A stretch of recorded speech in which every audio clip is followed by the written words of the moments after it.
Driving a motor vehicle in a public place without an effective driving license is an offense. In order to drive a motor vehicle in a public place, you must have an effective driving license. And if you don't have an effective driving license, then you shall be punished.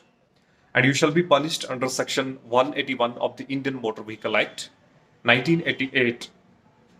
Section 181 of the Indian Motor Vehicle Act reads that if a person drives a motor vehicle in a public place and in contravention to the Section 3 or 4 of the Indian Motor Vehicle Act, the person shall be punished with imprisonment for 3 months or with fine or with both. Here, the discretionary power has been given to the honorable judges. Either the honorable court can impose fine or can give punishment for 3 months. In most of the cases, we have seen that honorable judges impose fine instead of giving punishment.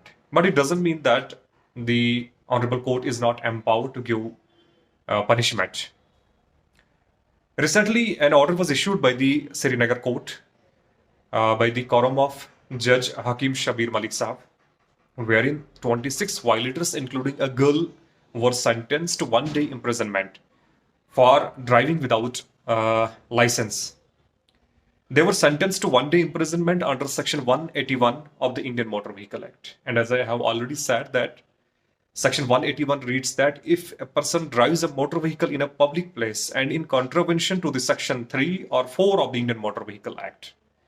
Now, coming to the Section 3 or Section 4 of the Indian Motor Vehicle Act. Section 3, it reads that it talks about the necessities for driving a motor vehicle in a public place. And what are the basic necessities? That is, you must have an effective driving license. And Section 4 talks about the age limit. That means if you are above 18 years, then you are eligible by the law to drive a motor vehicle in a public place. And if you are below the 18 years, then you are not eligible, not allowed by the law.